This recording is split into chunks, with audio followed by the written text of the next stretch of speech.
Hey everyone, Ultralife today. I'm Josh Bellew. You know, many of us hit the gym, we hit the road, we walk, we run, we do exercise, and we never even think twice about how's my body going to recover from this, and what if I could recover faster, because then I would reach my goals quicker. We're going to talk about that today. I'm here with Kyle Drew. Hey, buddy. I'm here with Todd Scarborough, five-time Mr. Arkansas, who might be doing that again in the future. I want to see that. I want to be there for that.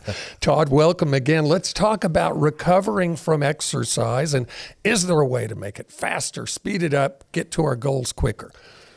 No question. And not only recovery from exercise, but recovery from life. I mean, we all have damage that happens through free radicals and through life and the stresses that we're under. Stress causes more damage than about anything that we know, mental stress I'm talking about. So this is just recovery in general. Now, bodybuilders, athletes, we've made it a science because we had to. I mean, you're right. The quicker we can recover, the faster we're back in there, the more gains we make. And that applies to everyone. I mean, you need to have a body that recovers from accidents, from stresses, those things faster and quicker. Are there ways to do it? Certainly. Are there compounds that do it? Yes. Are there foods that help? Yes. But also, there's a mental component as well. And that's where the stress thing comes in, because stress causes more damage physically than about any physical type of stress. So there's all these components, but recovering from stress comes back to rest, which I'm not good at. I'm slowing down. I'm moving around all the time. And there is this component to recovery that requires us to slow and to nourish and to rest and slow down and chill out and breathe. That's a big step that we miss a lot of times in that recovery process. You know, years ago, it seemed like recovery was not a sexy topic at all. In fact, a lot of people would kind of snicker if you said, I got to get to bed early, or I need to do some things to take care of me. A lot of people were used to just say, oh, what's wrong with you? Now recovery is sexy, isn't it, Todd? I mean, ice baths and yeah. Oh man. And rightfully so. And this whole toughness attitude of saying that you're tough because you can just plow right through it and keep going. Well, you're putting yourself back. You're putting yourself in a hole that you ultimately will have to come out of. You ultimately will have to heal from. So the further you push it out, the harder it is and the more ramifications that come from it. So it's really staying on top of that game. And it's not that hard. First of all, we just need to stop inflicting stress on ourselves in a lot of cases through things that worry us. And you can pile all the worry and concern that you have about a subject and multiply it times a million, and it will not help that problem one iota. So, but we tend to do that, and we have to stop the mind there, and that's the component that's a big player that comes in here. But from there, it goes back to nutrition, and boy, the standard American diet is very devoid of anything nourishing today. Well, let's talk about exercise for a second. Immediately after you hit the gym, Todd, just for yourself and for those who you train, what are the first steps toward recovery that you implement in your personal training program?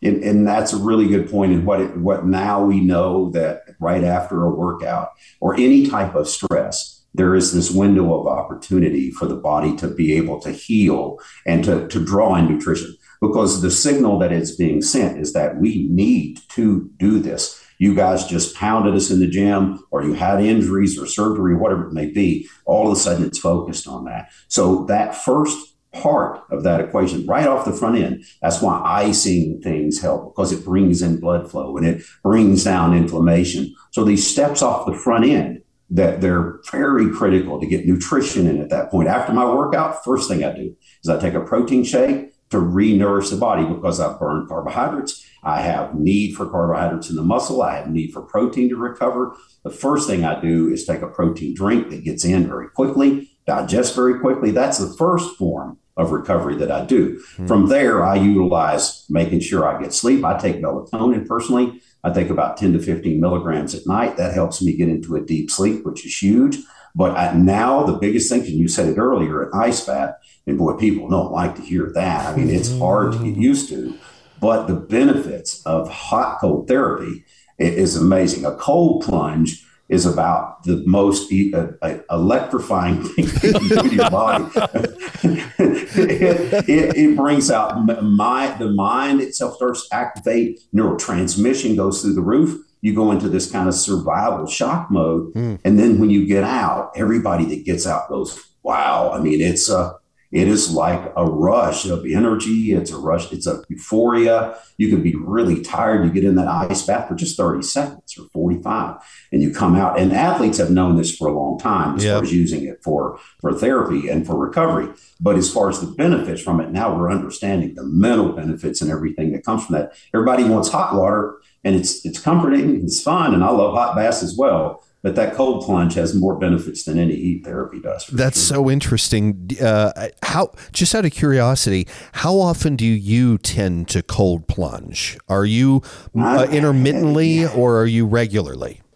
About 3 times a week generally. And then whenever I'm at this acreage that I have that I caretake, it has a spring that flows 1,000 gallons a minute out of this thing. And it's cold. It's like 53 degrees. So I get into that. I actually developed that spring where I had a pond in it where I could get in it. And I do that every day when I'm there because it just recharges me. And the people have to understand it's just the initial shock that you get, you're, and then when you can breathe through that, settle down and go longer in there, the body adjusts very quickly and says, okay, we've got to adjust to this. And what happens is the heart rate goes up and everything starts to flow. And what happens there, inflammation that's there is going to be helped because when there's blood flow to an area, more so, the inflammation is going to be helped. It's going to pull that inflammation down. That's the key to bringing down inflammation. That's the reason you are inflamed, is trying to protect that area, protect it from the injury. But the key to recovery is getting blood flow back to that area. So cold therapy, I think, is extremely important. What about stretching? What about foam rolling? Different body work like that? Oh, wow. I was this big, massive bodybuilder about 5 years ago that was just totally inflexible. Now I can stand on one leg. I can hold my other leg up and touch the floor with one hand. I can do the splits. I can do lunges. I can squat down, do frog hops. I can balance on it, so. And why? Because I started working on it. And I realized that was a missing component. And what keeps us upright is not only the strength, which is a missing component out there for sure, but flexibility and balance are in that equation as well. And what takes people out in life generally as we get older is a fall. What causes that fall? They either don't have the balance, the flexibility, nor the strength to perform the activity that made them fall. So really the key to longevity is a good, strong body that's flexible and can balance. And the first thing I do with people is assess their balance. I have them stand on one leg, take their leg up, move it around, the other one do the same thing. And it tells me a lot about their ability to balance. If they don't have good balance, first thing we work on is that. And I think it's it's imperative as we age to have all three of those things: flexibility, balance, and strength. And of course, you mentioned sleep, something that once again, I've neglected this probably more than anything else in my whole life, is the neglecting of sleep, brother. I'm a night owl, but the world goes on and I have to wake up when everybody else says I have to wake up. And so that's usually a work thing. So that means that sleep has been sacrificed. What's happening when we are neglecting sleep? And from a recovery perspective, how does that help to get us back, whether it's recovery from stress, injury, or exercise? And to answer your first question, as far as what happens when we have lack, nothing good. Nothing happens good. It's all systems are sacrificed, because in order to fully recover, you have to get deep sleep. You have to go into REM sleep. You have to go in delta waves. You got to get deep in there. That takes some time, most of the time, to get there as far as sleep is concerned, total sleep. And so it's something that most Americans miss out on, that really good, nourishing sleep. And it's something that here's what I do is when I get tired, and most people fight this, and there's sometimes at 7:30, 8 o'clock, I go, okay, I'm done. And I'll go to sleep. And I just think and what happens with people, your body at night, when you start producing melatonin, when the dark and when the sun goes down, everything starts to happen to lead us in that direction. The reason we don't is because we've got things to do, or we're fighting it, or whatever it may be. That's the first step I tell with people. When you feel tired at night, do not fight that. Go directly to bed. Now, let's say you wake up at midnight. You fall asleep at 7:30 and you wake up at midnight. They go, well, I wake up at midnight. Congratulations. You just got 4.5 hours of 5 hours of deep sleep there. You need to catch it when you feel it and go to bed. Because if you don't, your adrenals pick up. You're going to blow right through it. And then you're going to have a hard time getting to sleep because you've blown through that alarm. Now, is it true, Todd, that when you get good sleep, it's as if your body does a metabolic reset? It even burns fat better, all kinds of things like that. Is that a yes? That is exactly what it is. I mean, that is, well, think about it. Why would we as human beings, I mean, we are vulnerable when we're sleeping. I mean, anything could get us. I mean, and then we're there for 7 or 8 hours or 9 hours. That's, half of our life is spent there. So it tells us that it's extremely important process. No doubt that it is there. And if you look back before there was artificial light and when people were farming, they didn't have any trouble going to sleep. They didn't have trouble staying asleep. They went to bed because they were tired, and they went to bed when it was dark. And so they didn't fight through these things. But that is ultimately where we're at today in society because of the pace that we're on, and we impose this on ourselves.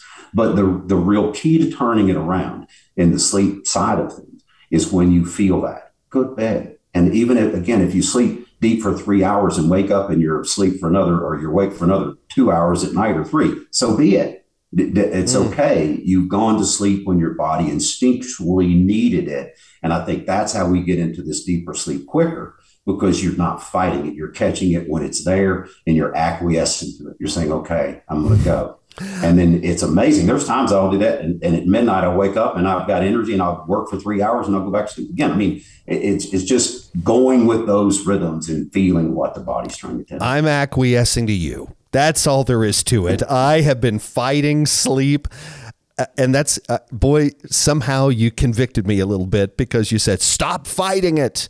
And I always do. I just fight it and fight it. That's what I needed to hear myself, Todd. And I think a lot of people did, Josh. Yeah, a couple of things that keep coming to me whenever I hear Todd talk, and that is, you're about people being instinctive and listening to their body. And how many people tell you that these days, Kyle? They tell you to do everything but that. And it sounds like that's one of the keys to success. You even said, make sure you understand that when you're eating something, another show we did, when you're eating something, if your body doesn't like it, don't eat it.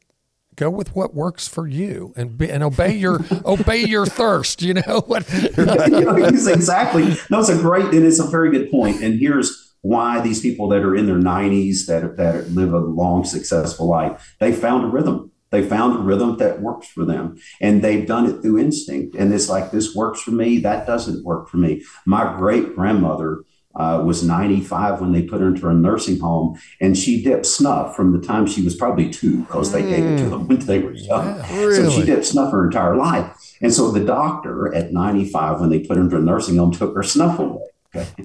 This is the funniest thing I've ever seen. We get there and she is screaming bloody murder, and they give the snuff back to her. And my uncle said it's not good to take it away from somebody at 95 years old. And I tell people, if you're drinking Scotch whiskey at 95, I'd continue to do so. I wouldn't change it. I mean, it's working for you, obviously. So to your point, Josh, I'm not advocating alcohol use at 90. Right. But I'm saying is, yes, follow those instincts. Find the rhythm that works for you. Read information, get input. All of that's great. But in the end equation, look and see, how does this fit me? How does this suit me? How is this working for me? That's the final question that should determine what the changes that you make. Really nice. Okay, we're talking about recovery here with Todd Scarborough, 5-time Mr. Arkansas. I'm getting to hang out with one of my best friends, Kyle Drew, again. Josh. Thanks for bringing this guy on with us, Kyle. And this is Ultra Life Today.